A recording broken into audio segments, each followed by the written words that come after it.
I'm Zachary Bennett. I teach in the Political Science Department at MSU.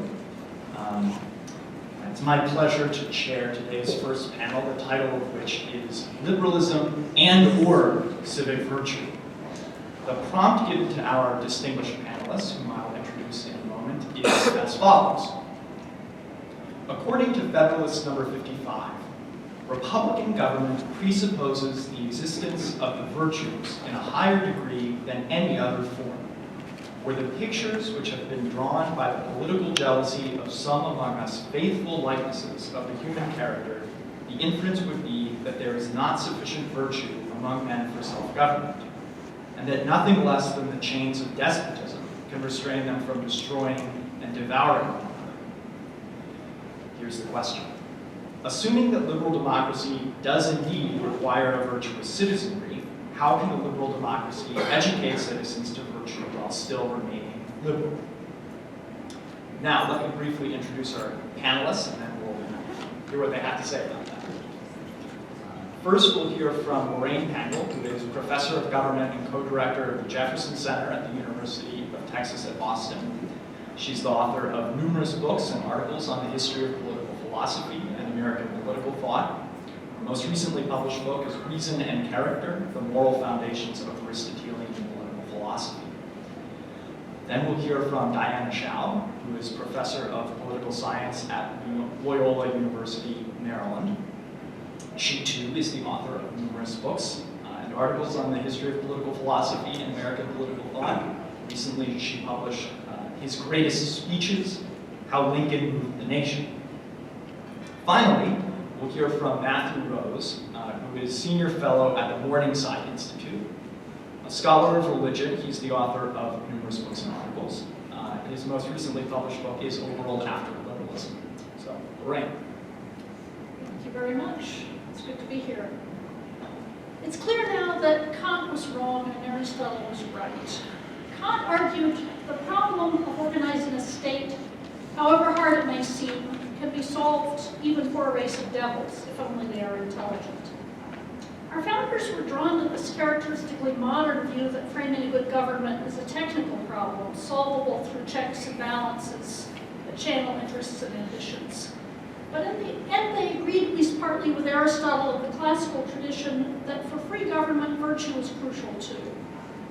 And it's clear now, not only from our troubles in the US, but for problems of other established democracies and fledgling democracies and failed democracies, that they were even more right than they knew. Simply to vote responsibly, to uphold constitutional norms, to practice the civility and give and take necessary for free government to work, citizens and leaders all need special habits and qualities of character. As old norms decay, we see more clearly that liberty, in fact, requires democratic versions of all the classical cardinal virtues. Citizens in liberal democracy need a democratic version of moderation. The most quintessentially American of our founders, Ben Franklin, exemplified it, if not in his sex life, then in his work life. And he made a great case for its importance, recognizing that it doesn't come naturally.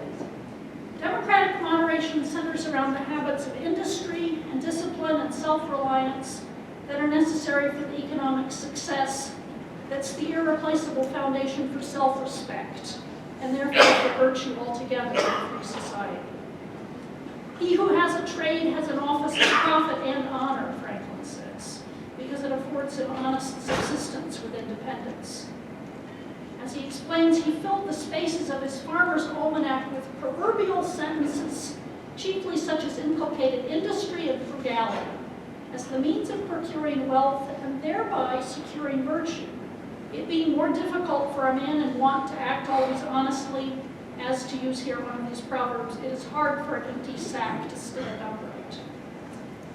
And Franklin shows how this spirit of individual self-sufficiency is in turn important for political moderation, for not looking to government to do everything for us, not flocking to a champion who promises to soak the rich and punish all our enemies, but a calmer, more resilient kind of realism. We need a democratic version of justice, a commitment to equal rights, the rule of law, the Constitution, civility, the willingness to compromise, and those things don't come at all naturally either. as, for example, the Arab Spring demonstrated. We need a democratic version of practical wisdom, the intellectual virtues of respect for truth and truthfulness, sober, independent judgment combined with a reasonable respect for experts in science, a moral seriousness combined with openness, all of which perhaps come least naturally to human beings at all. We need citizens who are vigilant in defense of their liberty and know how to recognize tyranny under all its guises, as Jefferson urged. But as Washington reflected, the people also have to learn to distinguish between oppression and necessary lawful authority. They need to combine a temperate vigilance against encroachments with an inviolable respect for the laws. In contemporary terms, that is, we need not only a measure of critical thinking, but an equal measure of respectful thinking or even reverence towards our laws and what's best in our tradition and our national life. And this is a very hard balance to strike. Without it, all of our attempts to teach critical thinking have become positively corrosive. They've been breeding on the left a cynicism about our own history that fuels self-hatred and racial divisions, and on the right a suspicion of the liberal elite that spins off conspiracy theories and on all sides disenchantment with our democracy. We need a democratic version of courage, not only the great courage to dedicate blood and treasure for freedom, but the lesser courage of personal resiliency and grit, and a willingness to stand up for unpopular and politically costly truth. And maybe what's most fundamental, if counterintuitive for a liberal polity, we need civic versions of the three Christian virtues of faith, hope, and love. A faith in the project of American democracy, a hope that it can work, and a love of the country that's dedicated to this project. No one has evoked this civic faith, hope, and love more eloquently than Lincoln, for example, when he appeals to the mystic cords of memory that bind patriot graves to living hearts in the first inaugural, or when he recalls the principles of the Declaration to those assembled at Gettysburg, calling on them to dedicate themselves to the fallen patriots' noble, unfinished work. Is the task of restoring such hope and faith within our powers? Don't we have to somehow, without a Lincoln, heal our bitter partisan divisions and our polarizations over social issues? Don't we have to correct our rampant inequality and restore hope that hard work can bring real economic gains? Don't we have to fix our dysfunctional Congress to restore respect for law? And don't we even have to restore the American family and our declining churches if we're going to offer a serious moral education? More fundamentally, to return to one of the questions we've been wrestling with here, might it not be that the qualities of heart and mind that we need to sustain liberalism depend in ways that its originators never appreciated on pre-liberal social structures and mores and religious traditions that liberalism didn't create, doesn't sustain, and even actively undermines, perhaps. But I also think liberal democracy, especially in America, isn't flawed to the same extent that the liberalism of Hobbes and Locke was. American democracy is more complex in ways that make it less coherent, but also make it a healthier home for the human spirit than what Hobbes and even Locke envisioned. It's in trouble, but it still has important resources within itself that can contribute to a cure. I do think the decline of liberal democracy, both here and abroad, shows that we've been far too complacent about the work and the dedication that it requires to sustain it. But I also think that our current discontentment with liberalism, and even its more ugly expressions in the strident intolerance of wokeism on the left and the illiberalism of the Christian right that's played out especially in places like Hungary, demonstrate that human beings also want their communities to demand more of them than the soulless relativism of the 20th century had on offer. The philosophy of isolated individuals forming societies to protect their rights and their property isn't a true story of who we've ever been or what we need to be happy. We are political and moral beings, and And if we don't educate the young to channel these energies in thoughtful ways, they're going to erupt in crude and thoughtless ones. But they're still there to be educated. And lastly, I think our democracy is the best thing that we have, far better than any available alternative. There's no other ship we can jump to. So we ought to try to articulate the best cure to it that we possibly can. So let me explore how much we might do just in education to restore the democratic virtues that our American project rests on. None of these proposals would be easy, but they're all possible. They're all things that are being done somewhere. They're all indeed more liberal or true to the spirit of liberty than what we're doing now. To return to what I think Franklin rightly identifies as the essential economic foundation of democratic civic virtue and civic hope, we need to get serious about giving every child basic intellectual competency and vocational training for everyone who's not going to college. I know this is an old refrain, we're always talking about it and fretting about it, and we never get it right, but really what would it take? Some liberal countries teach basic skills very well, like Finland and Korea, and they tend to be the ones where the teaching profession is highly respected and highly paid relative to the median income in those countries. Here in the US, I don't think more money will help in the absence of more accountability. Some of the worst performing districts in the US pay the most per pupil. But we already have a great alternative to failing public schools, which are charter schools. Charter schools take advantage of the American virtues of competition and innovation and small-scale experimentation and freedom of choice for parents. Charters are opposed by teachers' unions, but teaching shouldn't be a monopoly held by a cartel. That's completely illiberal. Even though the Boston public schools have almost the worst outcomes in Massachusetts and the highest cost per pupil, Boston's charters are among the state's best, and they have long waiting lists. We've got to break the deadlock with the teachers' unions that are obstructing them. A liberal solution would be to elevate teaching into an honored profession, paid in proportion to its crucial importance for democracy. That is, paid better than hairdressers are paid, which they aren't now, and structured in such a way as to reward excellence and weed out failure. Rather than funding schools the same whether they succeed or fail, we should pay them more when they succeed and even more when they succeed with disadvantaged students. Likewise, some countries are doing a lot better, investing a lot more in training and apprenticeships than we do. We should make a priority to do this better than anyone. A serious project of educating all the young, and especially the disadvantaged young, to stand on their own feet would be a major undertaking. But wouldn't it be one that both the equality-loving left and the liberty-loving right could get behind with the right kind of leadership? Then, for fostering civic virtue itself, one simple but crucial thing we need is the right story to tell about ourselves, about what America is and is trying to be, what the human spirit needs to thrive, and why the American experiment is a promising way to provide it. We need a story of our own history that models honesty and balance. It needs to help students understand the mixed motives of human beings and the mixture of selfishness and decency that have shaped our nation. It should teach sober realism, but also hope. It should include dark, unvarnished facts, but also plenty of stories of inspiring individuals who have made us better. Bill McClay's Land of Hope is an excellent example of a history textbook that a great civic education could be based on. On the level of principles, here's some of what I suggest our civic education ought to teach. We're a pluralistic nation, and this is a virtue.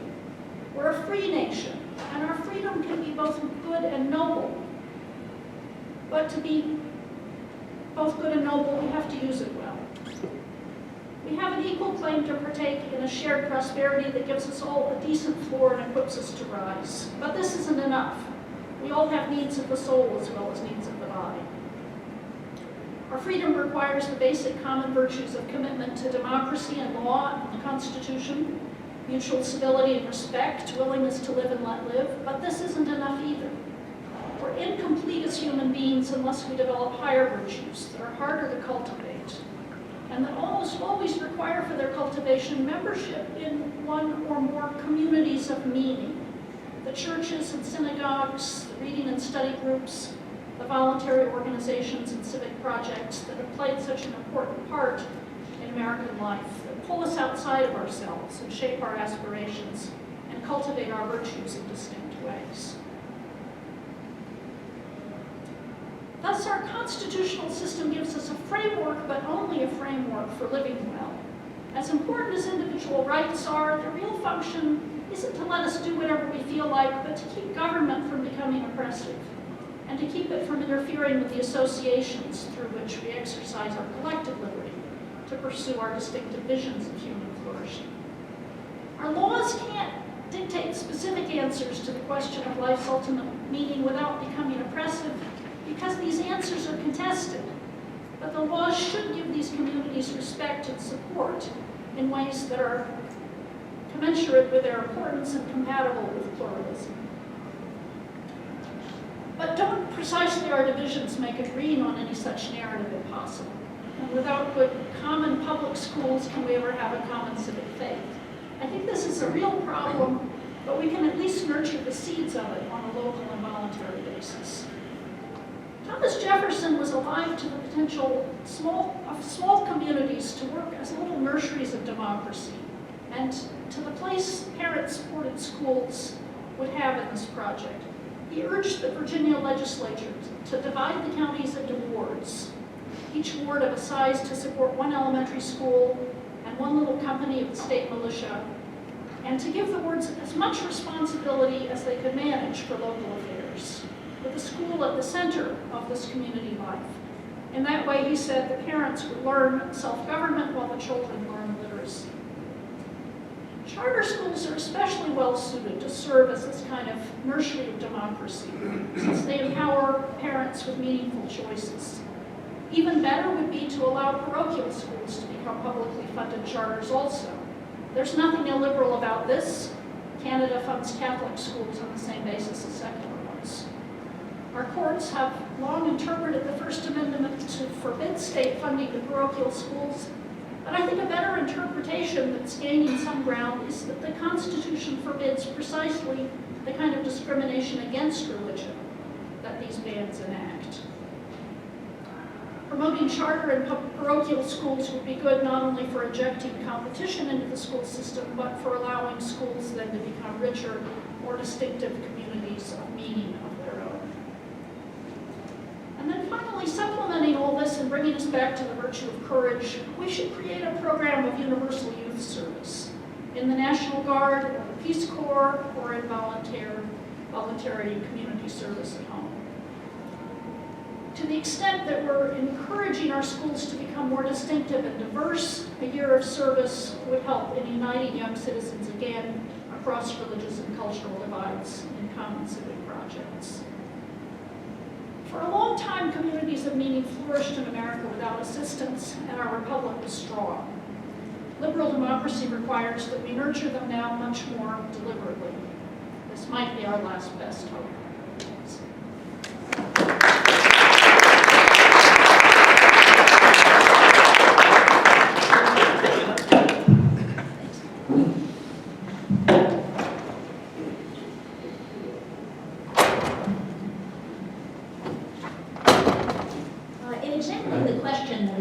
Our panel, namely how can a political order educate virtue while remaining liberal? I want to start with what might be thought an illiberal answer. This is the answer given by William Penn, whom Montesquieu designated a true Lycurgus, in that he set his people on a singular path and made singular institutions to inspire virtue. Penn's intention can be seen from this passage from the preface to the Pennsylvania Frame of Government, written in 1682.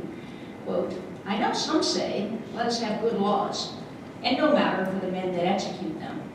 But let them consider that though good laws do well, good men do better. Penn's preference for good men leads him to conclude that education should be an affair of state. As he expresses it, that, therefore, which makes a good constitution must keep it, namely men of wisdom and virtue, qualities that, because they descend not with worldly inheritances, must be carefully propagated by a virtuous education of youth, for which after ages will owe more to the care and prudence of founders than to their parents.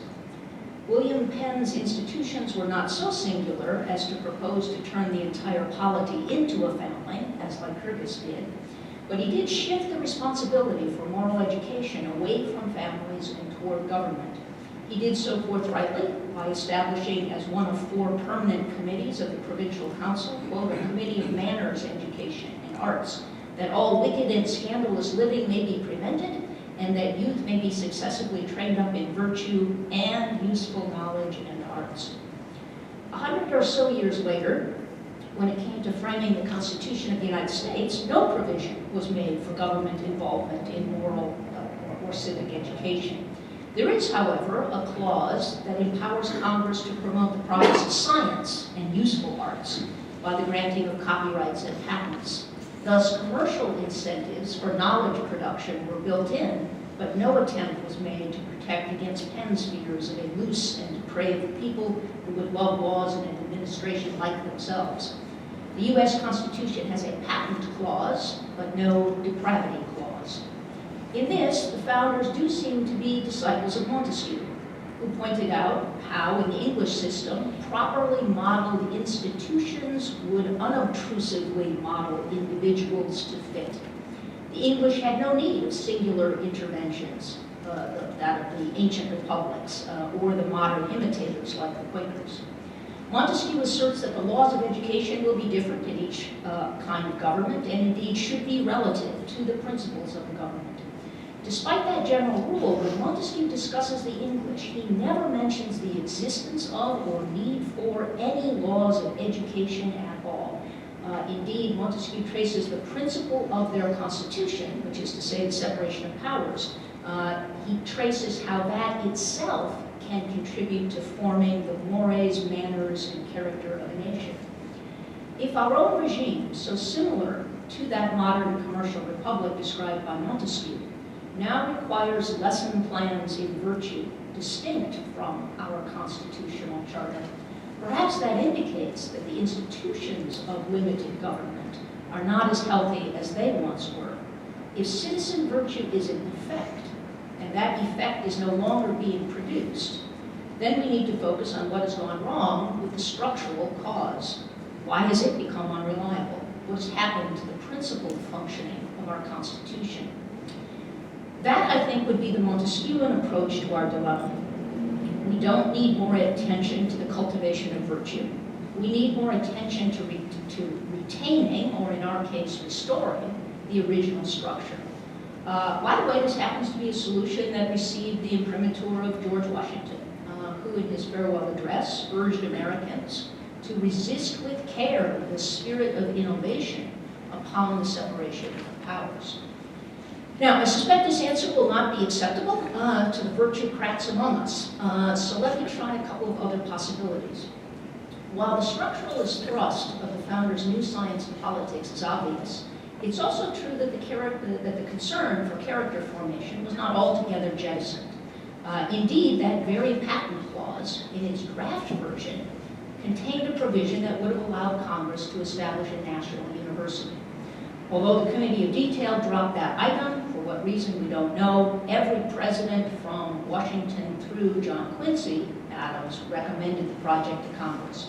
We can get a sense of the purposes that might be served by such an undertaking by looking at what Thomas Jefferson had to say about the aims of an institution of higher learning in which he played the leading part. In the report of the Board of Commissioners for the University of Virginia, Jefferson sketched the civic purposes of both early and advanced education.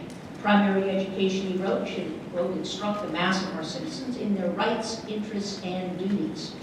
This patriotic civics would then be developed further by the higher branches of education in order, Jefferson said, quote, to form the statesmen, legislators, and judges on whom public prosperity and individual happiness are so much to depend. The suggested curriculum for these future office holders featured the study of politics, political economy, and applied science, along with a hefty dose of character formation, which would, Jefferson said, cultivate their morals and instill into them the precepts of virtue and order. Now, the failure of Congress to act on the suggestion of a national university, paired with the successful founding institutions like UVA should remind us that the nature of our system is partly national, partly federal. Perhaps the silence of the Constitution of the United States about education indicates that responsibility for it is properly situated elsewhere. Some of the state constitutions, particularly that of Massachusetts, authored by John Adams, paid significant attention to the cultivation of virtue. The Massachusetts Constitution of 1780 did so in two widely separated sections. First in the opening Declaration of Rights, and then in one of the sections spelling out the frame of government. The first passage from the Declaration of Rights is concerned with religion's contribution to morality. And interestingly, it goes well beyond securing the individual right to religious worship. It declares a collective right, the right of the people, quote, to invest their legislature with power to authorize and require the several towns, parishes, precincts, and other bodies, politic or religious societies to make suitable provision at their own expense for the institution of the public worship of God and for the support and maintenance of public Protestant teachers of piety, religion, and morality. And further, to enjoin upon all the subjects an attendance upon the instructions of the public teachers aforesaid. This mandate, or more precisely the authority to mandate, is justified, according to the document, because, quote, the happiness of the people and the good order and preservation of civil government essentially depend upon piety, religion, and morality. The second relevant passage in the Massachusetts Constitution is devoted to achieving the dual aim of knowledge and virtue, the same pair that William Penn had entrusted to the magistrates. This passage, which bears the heading, The Encouragement of Literature, etc., might be called more classically liberal than Christian in its concerns. It argues that the preservation of liberty depends on the diffusion of knowledge and virtue among the body of the people and throughout the different orders. Therefore, fairly long quote here, therefore it shall be the duty of legislators and magistrates in all future periods of this Commonwealth to cherish the interests of literature and the sciences and all seminaries of them, especially the University of Cambridge, public schools and grammar schools in the towns, to encourage private societies and public institutions for the promotion of agriculture, arts, sciences, commerce, trades, manufactures, and a natural history of the country. Third, to countenance and inculcate the principles of humanity and general benevolence, public and private charity, industry and frugality, honesty and punctuality in their dealings, sincerity and good humor, and all social affections and generous sentiments among the people. So, the secular virtues mentioned in this passage seem to be of two sorts. The commercial or bourgeois virtues, industry, frugality, honesty, punctuality, which we might also call the Franklinian virtues. Lorraine also told us about. And then a set of broader virtues, which Adams sums up as all social affections and generous sentiments. A liberal and humane disposition, which presumably can be fostered by the wisdom of the past, as conveyed by the world's great literature. One can perhaps just barely glimpse in this passage an incipient tension between liberal learning and more practical educational aims. Whereas the first passage in the Massachusetts Constitution does sets forth a particular right of the people, the second passage announced a particular duty of elected officials. However, both passages suggest that the proper agents of instruction are the multitudinous associations that flourish under a regime of liberty, especially families and religious groupings, the various schools and other entities they might establish. Whether the content of the instruction is religious morality or republican virtue, the role of the state government is described as ancillary. Office holders are to cherish, to encourage, to countenance, only directly intervening in the rare instance where a local community has failed to act on its own.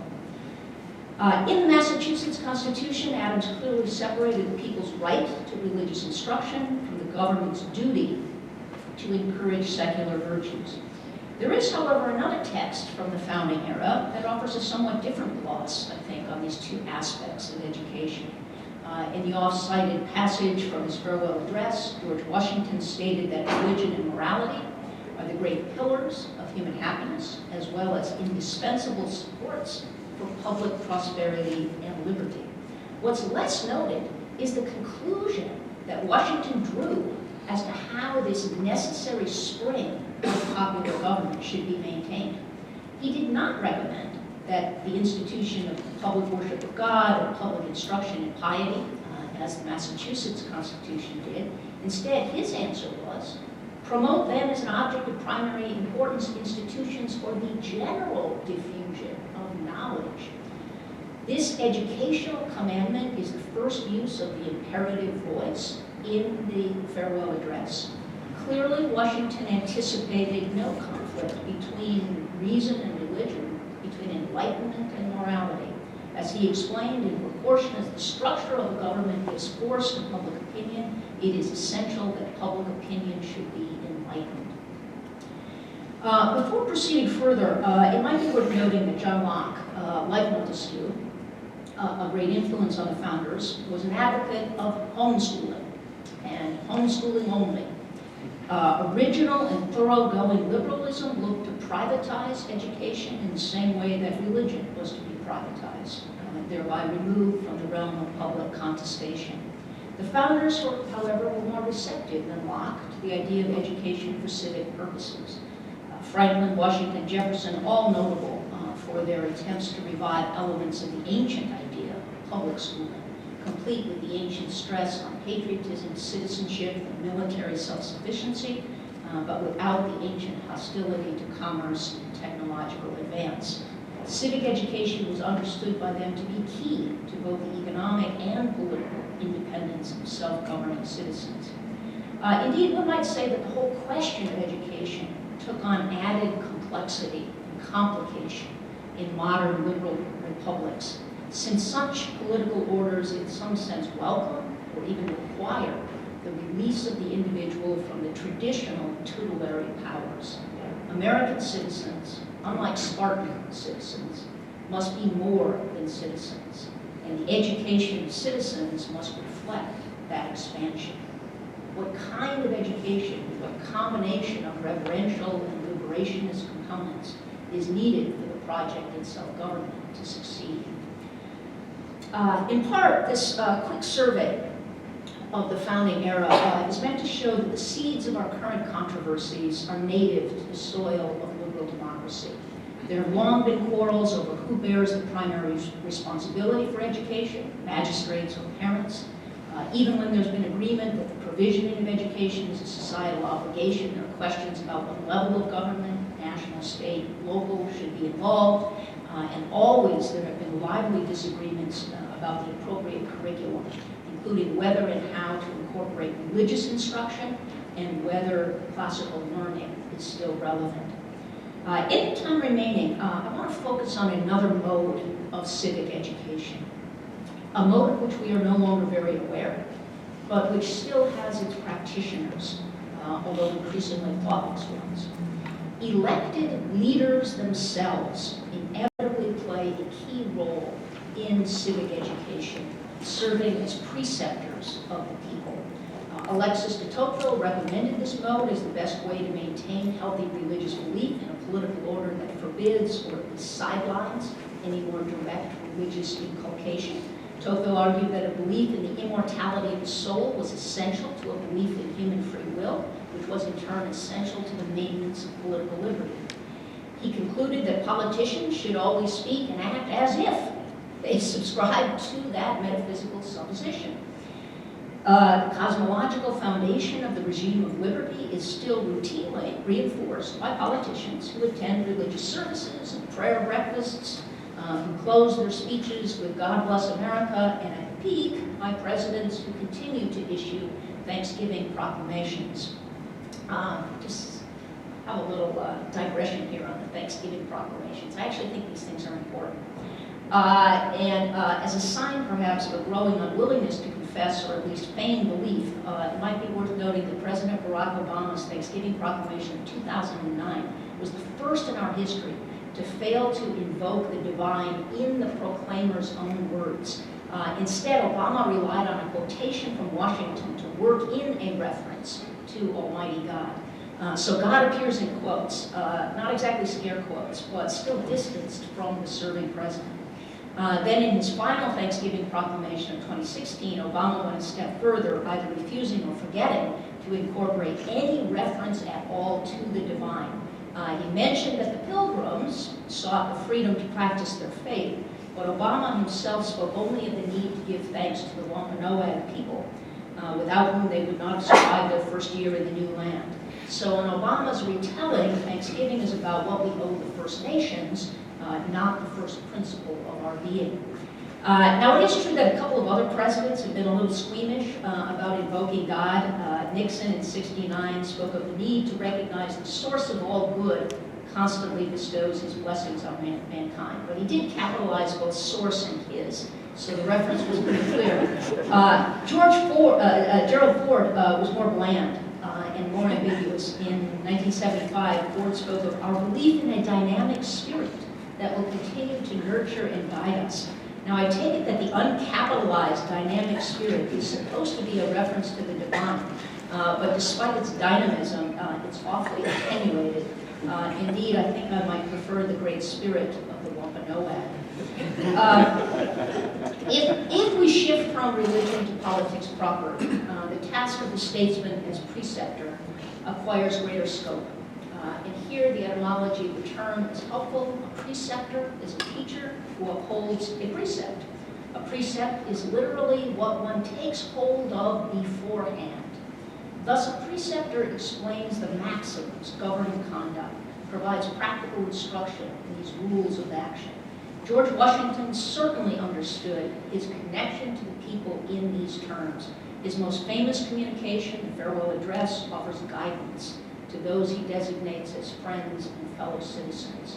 His counsel covers three areas of concern: the Union, the Constitution, and the administration of government. I'm going to skip a section there where I kind of go through the Farewell Address and just sum it up. In the Farewell Address, Washington delivers a preceptorial designed to shape a lasting public opinion that will support and, just as importantly, limit the political action of elected officials. He aims for a sober citizenry that will practice various forms of self-restraint. All of the maxims that he elaborates involve self-restraint. In addition to the repeated counsel against favoring factious politicians, there's the message about the public's responsibility to facilitate, his word, facilitate sound finance, and to avoid a foreign policy based on emotion. Famous, passage about avoiding permanent alliances based on emotion. While there are few documents that can rival Washington's farewell in influence, certainly subsequent political figures have spoken with similar educative intent. One could look at Daniel Webster's Bunker Hill Address, where he reflected on the importance of public memorials in giving right direction to sentiments and opening proper springs of feeling in the heart. Our current controversies over whether particular memorials should stand or fall are fundamentally about the direction the national imagination should take. Webster was not only a shaper of sentiments, but an explicator of principles. His second reply to Hayne, like Washington's farewell, was once a regular part of the civic equipment of Americans. While Webster instructed in liberty and union, now and forever, there were other political figures who gave opposite instructions. John C. Calhoun's Lessons in Slavery and Disunion are an important element in American civic education, too. In his first inaugural, Abraham Lincoln claimed that John C. Calhoun and company had been, quote, drugging the public mind of their section for more than 30 years with an ingenious sophism about a supposed right to nullify laws and secede from the national compact. The ability to recognize sophistry and demagoguery are as needed now as then, and a study of these earlier episodes would fortify us in the present. Going all the way back to Socrates, it has been a serious question whether the virtues can be taught, and under our liberal dispensation, there's a further question as to whether it should be attempted. Nonetheless, history can be taught, and we should be much more committed than we are now to the teaching of our nation's history. That history, for all its well-known flaws, does illustrate the virtues, and I think can evoke admiration for the virtues, especially the two that might be thought most imperiled within liberalism, namely courage and practical wisdom.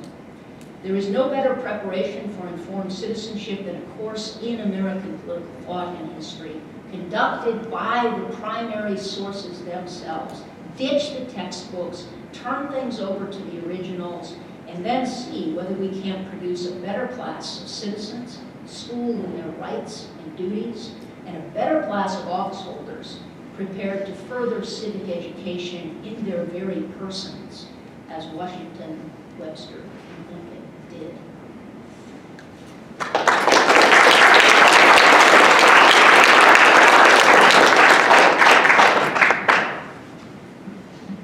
Thanks. We are in Michigan, so I'll do my best not to try to disappoint the dynamic spirit of Gerald Ford.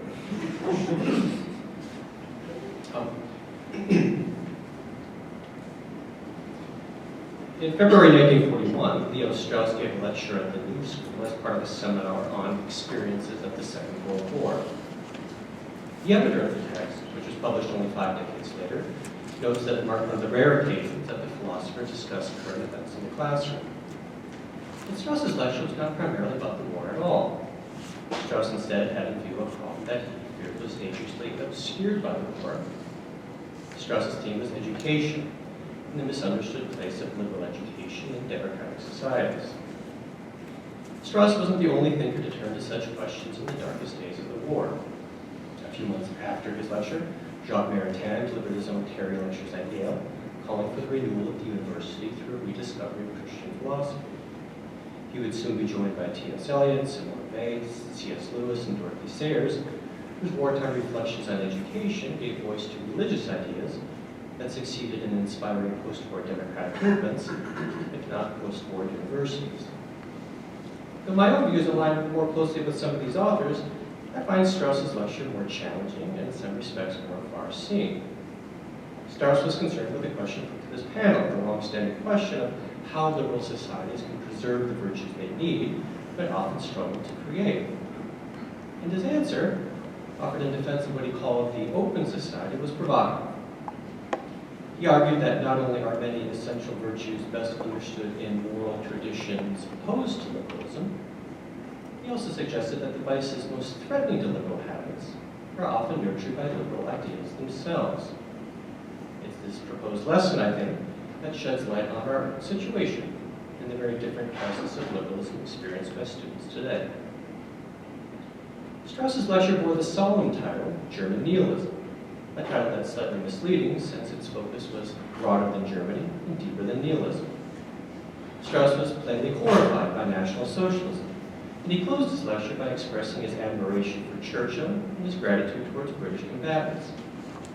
But what drew his closest attention was not a current generation of statesmen and soldiers. It was a previous generation of teachers and students, whose mistakes, Strauss worried, could be repeated in the future, endangering the victory of Western democracies. Strauss opened with his lecture with a claim that might seem unsettling, even when considered in its original context. He expressed his regret that National Socialism had been identified with nihilism, a philosophical doctrine whose political goals were said to be purely destructive. His worry wasn't that the regime had failed to receive a fair intellectual hearing.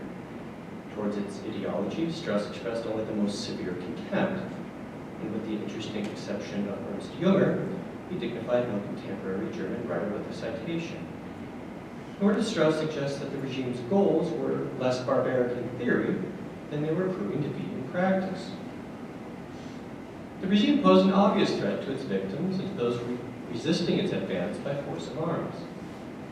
But Strauss argued that it posed a less obvious, much different, and potentially more enduring threat to those opposing it by intellectual means. What was that danger? Strauss told his students that the rise of authoritarianism had made it difficult to understand critiques of modernity as being anything other than the ravings, as he put it, of the vulgar, the provincial, and the stupid.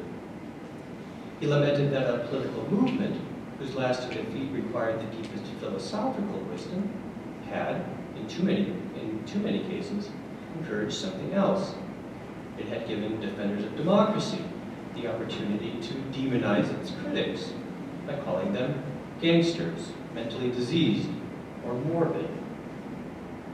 Strauss wasn't alone in wishing for a deeper understanding of the intellectual roots of European liberalism. In the same semester, a young John Rawls published his very first essay, a sympathetic reading of Oswald Spengler's predictions of democratic decline. But Strauss's worry was, I think, unique to him and his own pedagogy. It was that Western thinkers increasingly struggled to attain a perspective beyond liberalism, from which its virtues might be defended and its vices recognized. To gain this perspective, Strauss argued a popular prejudice had to be rejected as misleading. For what's mislabeled nihilism, Strauss argued, is not a destructive doctrine at all. It's a protest on behalf of something of the highest human importance, and therefore something that liberalism can dismiss only at its own peril. What kind of protest? In answering this question, Strauss turned to reflect on a generation of students who had been intellectually formed and politically radicalized during the interwar period. As Strauss's later writings would make clear, these reflections drew on his own experience as a student in the early 1920s, when he struggled to reconcile his young devotion to Max Weber with his growing interest in Martin Heidegger, who seemed willing to address questions about human existence that no other living German philosopher would.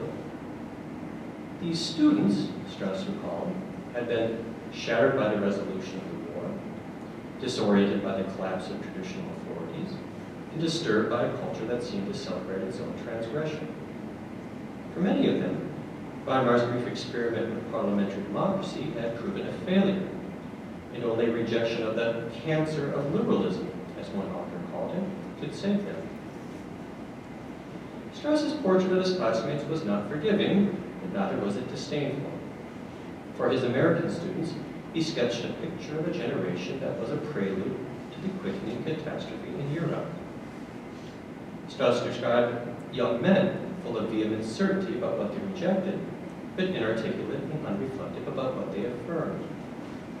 He lamented that their passions found no outlet other than the crudest propaganda. Unable to understand or to express themselves in any other way, Strauss noted that they had largely rejected Christian belief. They gave voice to a savage form of group identity. The mark of savagery, Strauss explained, being one who defines truth and justice in terms of ethnic or racial membership. But unlike their own teachers, to whom I'll return in a moment, Strauss acknowledged that these students were inspired by an ideal, it should be noted, whose dangers they did not understand, but whose allure they acutely felt. Here we approach the heart of Strauss's lecture, which sought to place these students and their ideal in a broader intellectual history. Strauss cautioned that he did so not to pardon what deserved condemnation, but to make intelligible what also required understanding. He therefore challenged his class to see in the students' protest what many teachers had failed to perceive 2 decades earlier, namely its moral basis. This protest was not fundamentally inspired by a love of war or a love of nation, Strauss insisted. It was inspired, as he put it, by a love of morality, a sense of responsibility for an endangered morality. Strauss named this morality the morality of the closed society. No sensitive reader of the lecture, I think, can avoid being struck by the intensity of these paragraphs in which Strauss described the gravity of its challenge to what he called the open society. What is the closed society? Strauss didn't identify it with any one people, tradition, or form of government. Strauss instead argued that it represented a perennial moral possibility, whose roots are found in every human soul, and whose demands must be confronted by every human society. In its most common expression, the closed society levels a familiar accusation. It claims that the open society is immoral because it jeopardizes the possibility of living a virtuous life.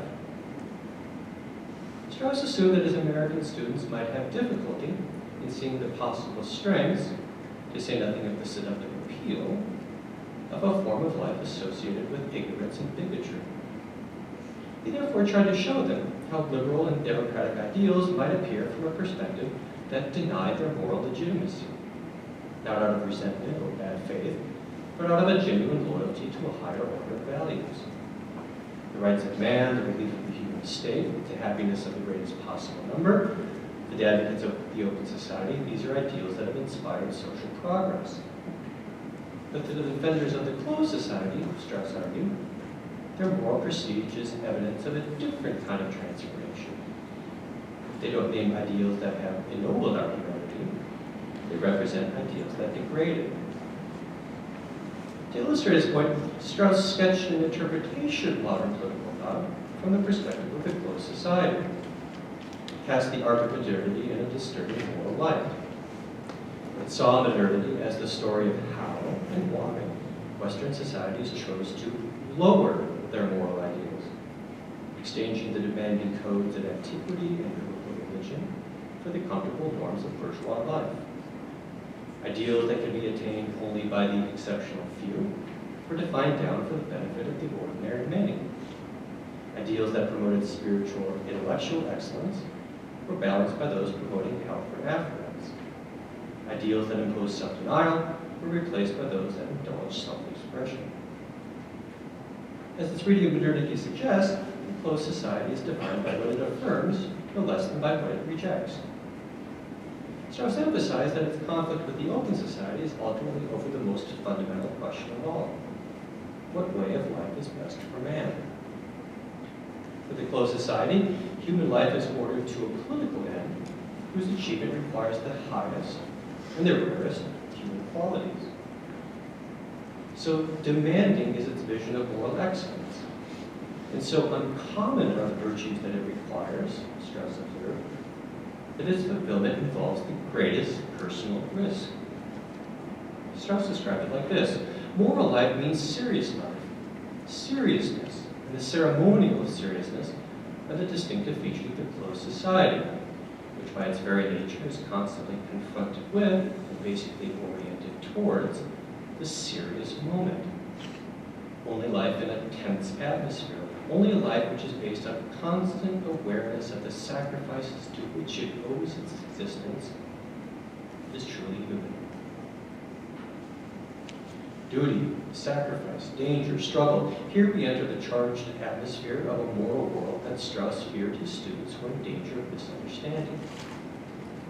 In later writings, Strauss would examine the tension between the life of philosophy and the life of faith. But the conflict here between the open and closed societies is characterized somewhat differently. If the open society is constituted by free argument and equal recognition, the closed society is formed by loyalty, courage, sacrifice, and heroism. It celebrates those virtues which it believes in a political order possible: the willingness to forgo material comforts, to identify outsiders and oppose enemies, and above all, the readiness to fight to the death. Though these virtues animate other spheres of life, they are, in their deepest origin and highest expression, martial virtues. Yet what makes them the highest virtues?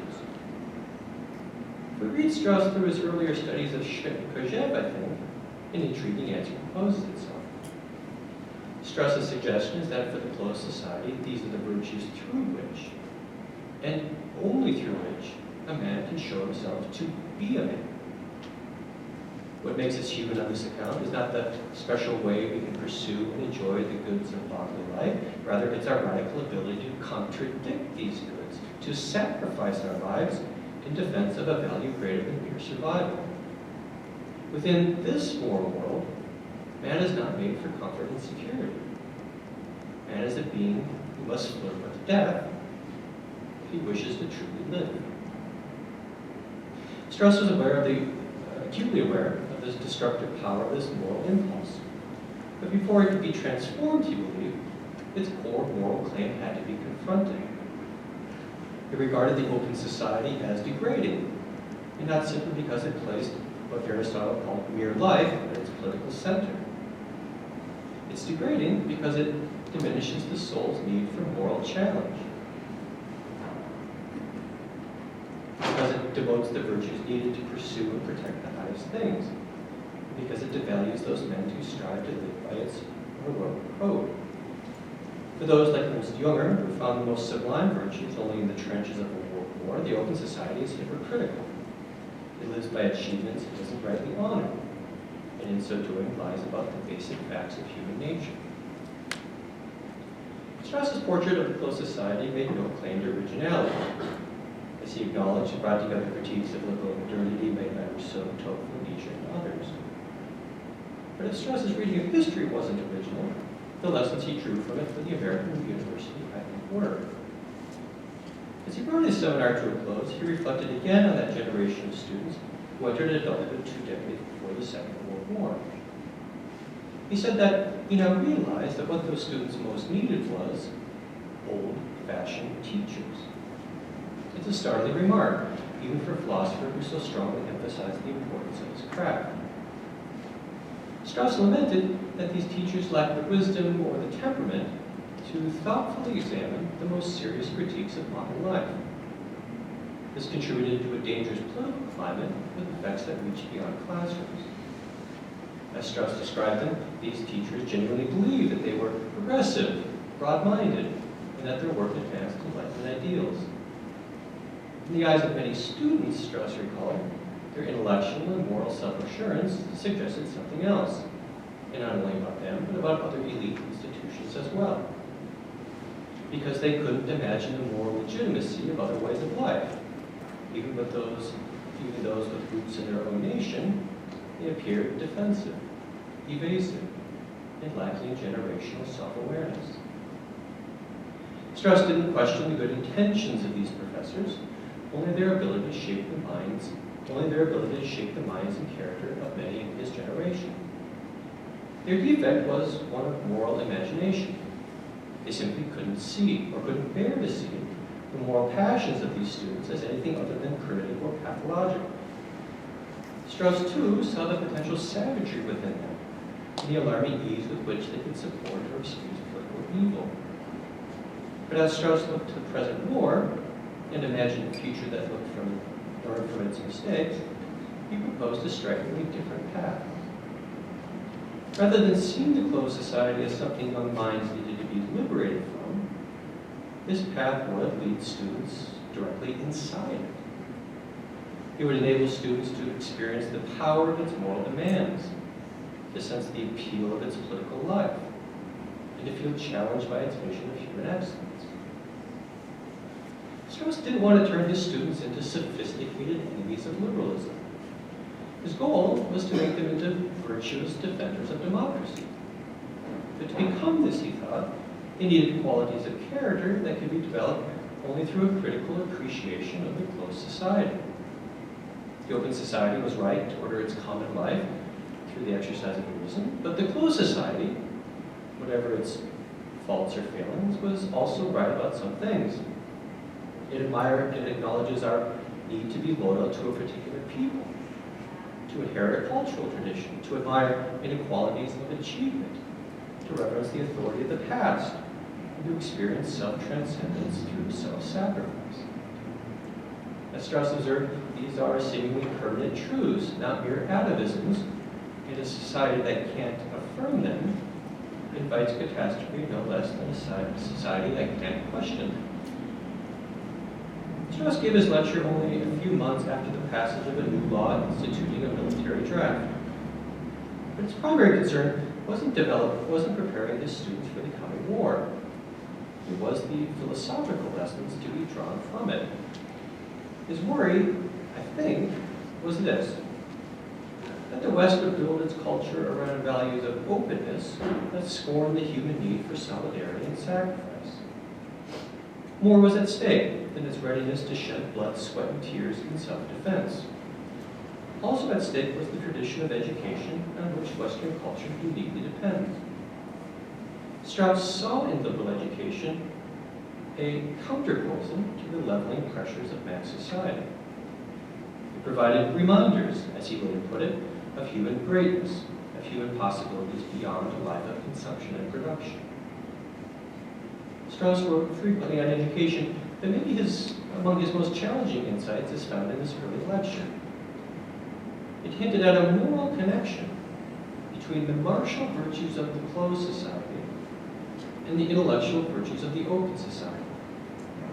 Or to put it a little bit more vividly, between the life of the warrior and the life of the philosopher.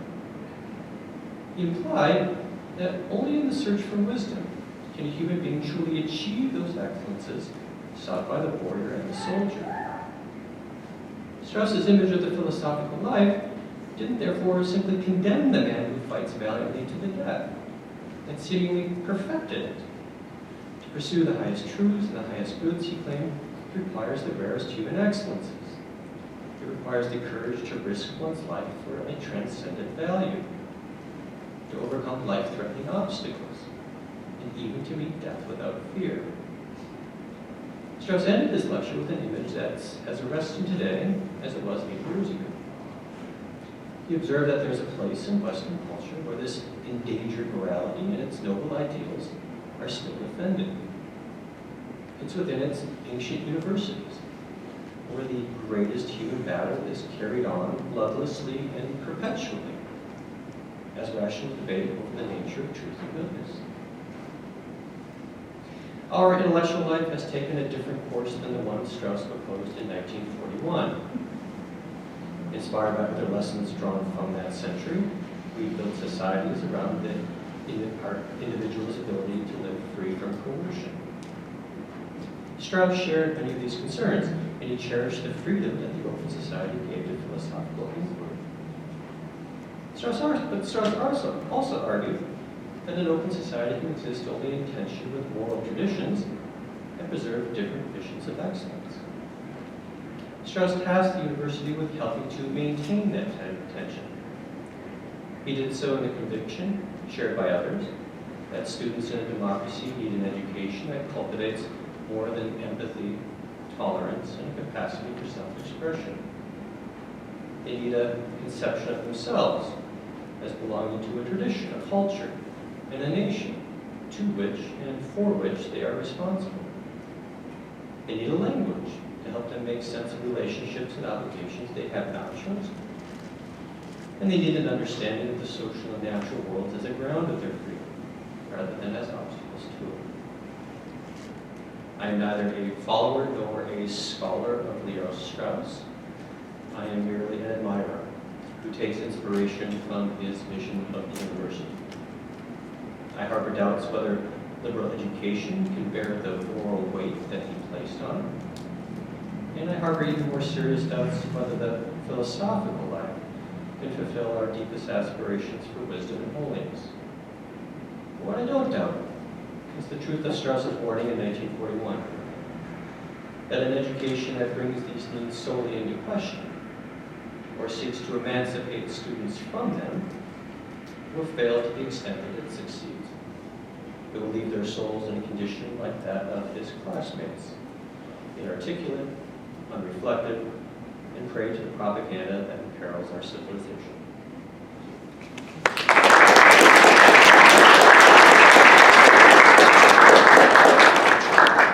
I think we have time if any of the panelists want to respond to one another before taking questions.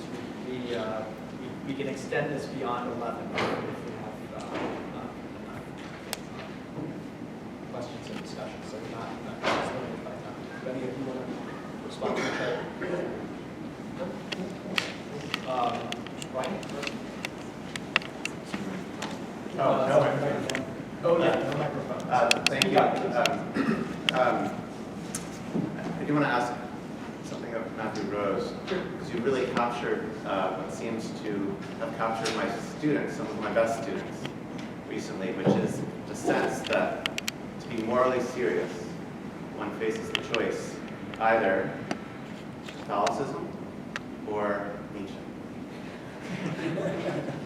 To boil it down. And I wonder if we should, as part of our educational goal.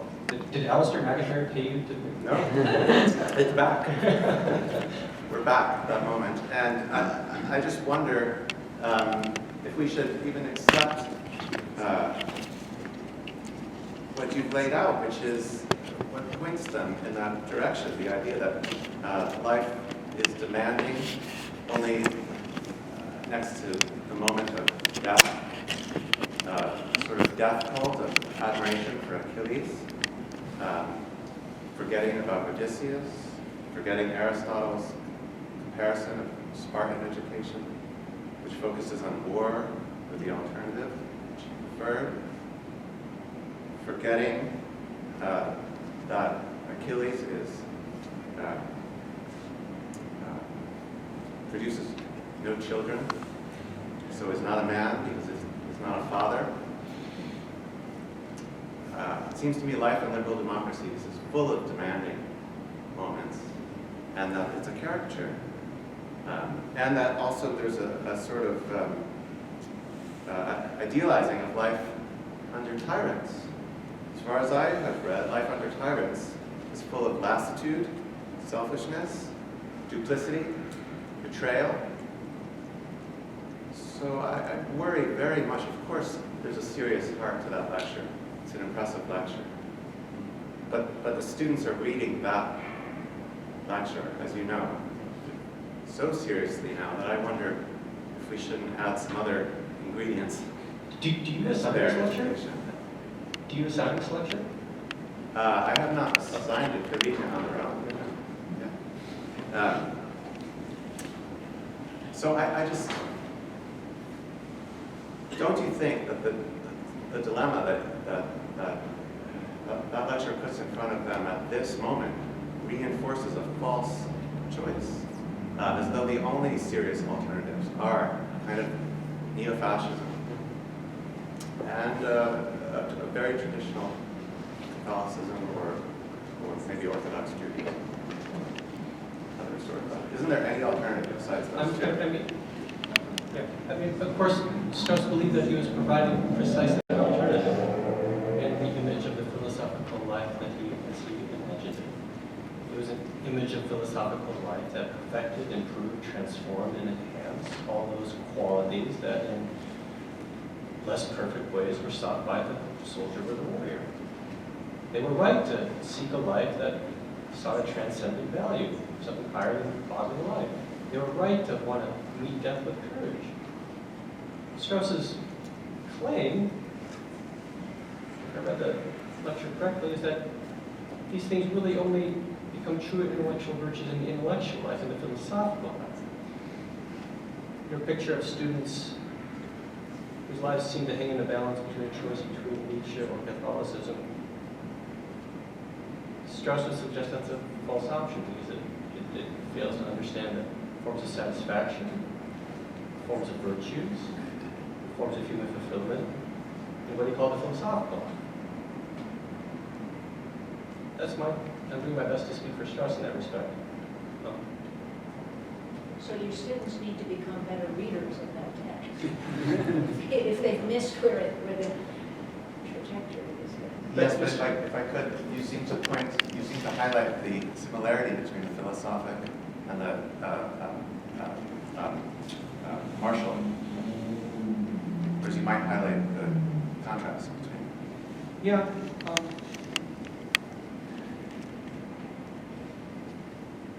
Yeah, if I could just jump in, I mean, if we could say something about Strauss's intended effect on the whole, which, I mean, the one problem with what you're saying is that if the only alternative to those two, the Nietzsche and the Catholicism, is the philosophic life as such, that's not very good for most of us.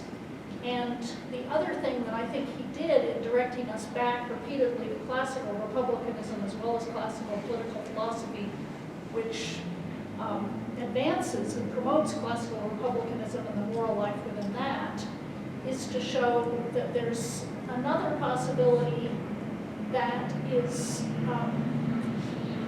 it's much more sober, it's much more intellectual and rational than what Nietzsche has on offer, and I think healthier for us, and also a very important source of our tradition that maybe needs more emphasis than I did.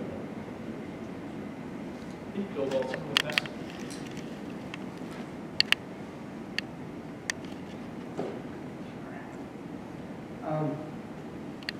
Well, first of all, I think this has been a terrific panel, and I'm grateful for all of these contributions. But because I agreed so much with, with the first and the second panelists, I think I will direct my comments to the third. And I want to, I want to raise a question that I've been wrestling with throughout my career, and that is, what is the relationship between political philosophy and political fact? Things that we can see with our own eyes. I'm raising this question because the students that Strauss encountered in 1941 are members of what we now call the greatest generation. As a young man, I found myself by accident in the U.S. Marine Corps. And so I got to learn the history of the U.S. Marine Corps, and in particular, the battles on the island hopping campaign during World War II. These were the inarticulate young men whom Strauss encountered.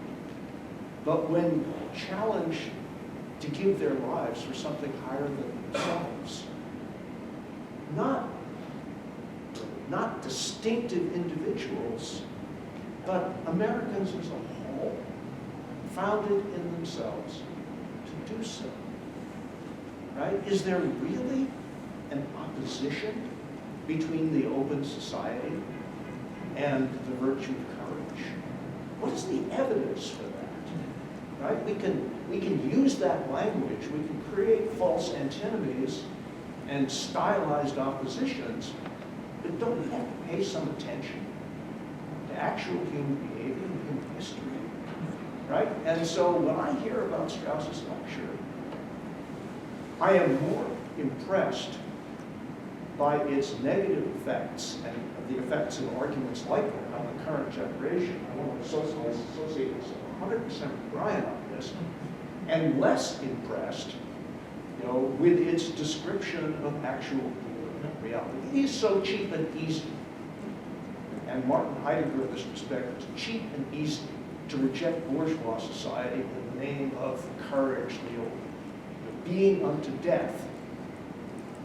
I think we know what the result of that kind of thinking is in practice. We know what its effectual truth is. Don't we have to say so? That's a lovely point, and I'm happy they made it. Maybe Strauss was simply wrong. Maybe he was wrong in his estimation of his students. I think it's important to remember that in February of 1941, American entry into the war was still a kind of distant, unlikely possibility. The draft, the first one instituting the American draft, had been, I think, passed in November of 1940. So Strauss is reading a situation that is new, it's developing, it's changing quickly. Whether the inarticulate but nonetheless virtuous, democratically virtuous young men who island hopped through the South Pacific in later years are a seeming refutation of his concerns about the character of American democracy. I think that's well put. I'm thinking about his 1941 class at the new school, and people who know this world better, deeper than I, maybe can answer my question. But I think it's possible, likely, that Harry Jaffa was in that 1941 class. That might add some color to the scene. So I have a short question for Diana and then a short question for Matthew.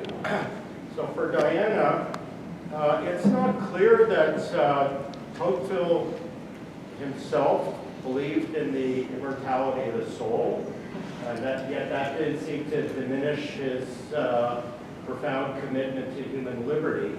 And how could Tocqueville expect a polity be founded on a faith that he himself struggled to adhere to? For Matthew, I think, Matthew, you leave out something that's essential for a reading of German nihilism, namely that to the extent that Strauss was expressing a respect towards the thinkers of the conservative revolution of the 1920s, he was defending and justifying his own younger self. I mean, that is, Strauss was a fascist in the 1920s. In fact, as we know from the famous letter to Lubitsch, he was a fascist up until May 1933. So for him to just, brush off those thinkers as, thugs, well, he'd be brushing off the, young Leo Strauss also as just a thug, so you could hardly expect to do that. So in that sense, not surprising, he's trying to give kind of moral substance to those thinkers, because he belonged in that company, those thinkers. And I also want to kind of say in support of Brian and Bill, so German nihilism was actually at the center of a kind of fraught interaction I had with a fascist PhD student of my own. And I urged him to read German nihilism to see what were the problems with his fascism. And he later responded to me that Strauss in German nihilism vindicated his fascism. So there is a problem with that text, judging from that particular interaction.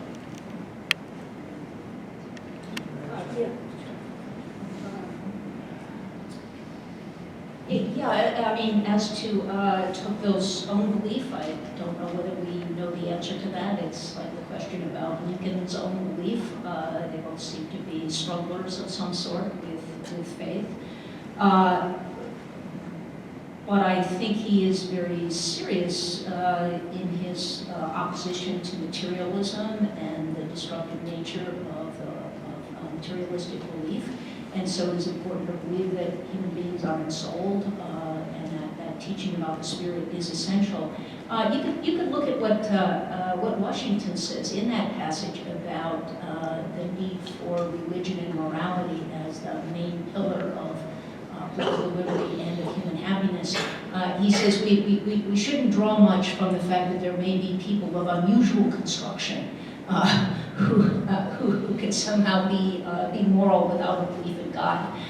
Washington says very plainly, okay, maybe my friend Jefferson can do okay without God, but the people must believe.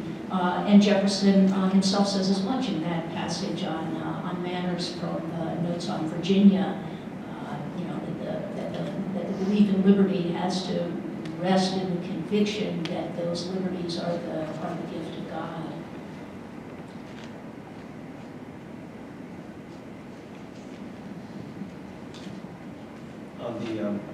On the Karl Marx letter, May 33, is that?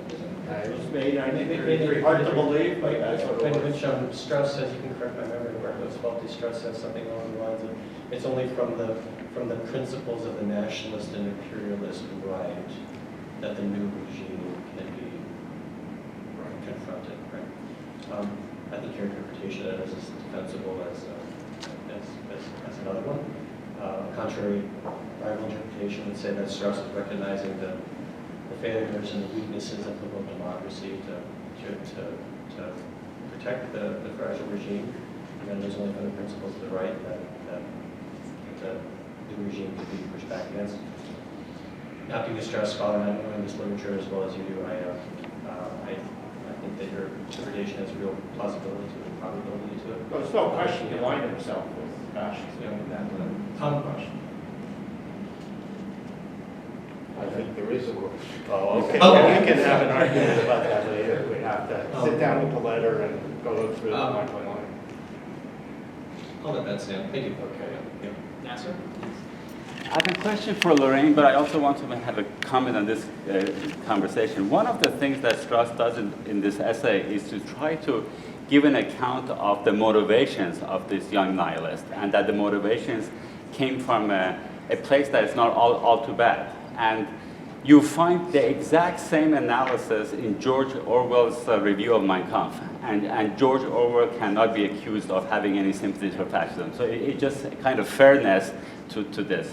But the question that I have for Lorraine is I very much enjoyed your talk and your practical suggestions, and also your suggestion that we should follow Aristotle in Aristotle's judgment that each regime needs an education of its own kind, and that we have a kind of a democratic education.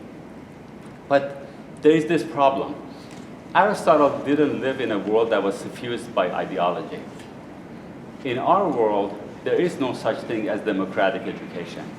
There is democratic education that is governed by a particular idea, different kind of ideologies. And so the problem with the, so I support your suggestion that it would be great to encourage parochial schools. But I think the problem is not just that the teachers' union is trying to protect themselves, but there is an ideological element in what the schools of education teach. You know, it's and so it's given this fact, I'm not entirely sure it would be a good idea to have a civic education, because you have to think of the character of that civic education, and this might go back to one of Diana's comment that homeschooling might be a better alternative in a world that is suffused with ideology. So I was just wondering whether you could comment on that. Yeah, thank you. That's a really big problem. And so to go back to what Bill Galston was pointing to about political facts, the more we teach political facts and teach them honestly, the more that will give, and Diana, you were touching that on this too, that will give students a grounding and a capacity for a kind of judgment that's a little more balanced. But this problem of the ideology that's taken over the universities, including the schools of education, and therefore the teaching profession as we know it, is very, very grave. And that's why I think the more diversity and choice we have for students, the better. And to the question, should we just give up on civic education? We just can't. We're just doomed if we give up on it, I think. Therefore, if there are more options for the pretty substantial number of parents that want something else, and the recent election in Virginia showed that, and even the school board election in San Francisco, of all places, where these woke people were tossed out, then we can at least expand the number of schools where there's a solid civic education that's being taught that parents can get behind. If parents have more say in what's being taught, as they're rightly demanding, then the critical race theory and the craziness are going to have less oxygen. And that's going to be an important change in the right direction. Will it cure everything? No. I mean, I think we need a political revival, and we need strong leadership on the national level, but also strong leadership on the state level will again, do a lot. So I'm suggesting ways we can hold our breath and make very small gains and plant some seeds, waiting for something better in our national politics. Thanks. Jenna? I also wanted to get into this conversation. First, I think saying something in sympathy with what Brian and Bill were saying, that I very much like the idea of, and Nasser, the idea of education that you've outlined, Lorraine and Diana, where everybody reads Land of Hope in high school and then proceeds to the primary sources to get a more nuanced understanding of the ideals and virtues that are necessary for the American Republic. But as we've said, this is not happening, right? And it's not only not happening in public schools, charter schools are right now, there are regulations that have been suggested by the Biden team that are likely to go through, I'm told, that will severely restrict the number of charter schools. So we're not going in the direction, which I think Lorraine, you outlined, which is a great direction, in my opinion, of offering, more schools where you can proceed to study American history the way you do. And it seems to me that so while I start out with sympathy with Brian and Bill on what would be the best American education, it seems to me that one of the reasons we're not getting that is there's a shrinking of the moral imagination. There's a kind of incredible narrowness of what is acceptable to think or say or even entertain, right? So they would view many of the people that Diana mentioned as just unacceptable and immoral. We shouldn't read these people. We have to put on kind of, put distance between ourselves and them. So what can be done to counteract the increasing moral narrowness? There it seems to me that this is the problem Strauss was trying to deal with, and his suggestion that we take people who we find morally repugnant more seriously has some merit. I mean, we have you know, we have to go with Lincoln, with Webster, with Washington, Jefferson, right? I mean, that's what many people find those people morally repugnant and should be written out of history, right? So I do sympathize with what Strauss is saying there, in the sense that in the absence of taking people who have more ideas of virtue and morality that we consider to be not open enough, seriously, we're going to write ourselves out, and we're going to make ourselves ignorant of our own history. I think that we're going to conclude here. Thanks very much to our panelists. And we reconvene at 1 o'clock. At 1 o'clock. Lunch is in the same place as it was yesterday. For those of you who aren't here, that's just right across. Thank you very much.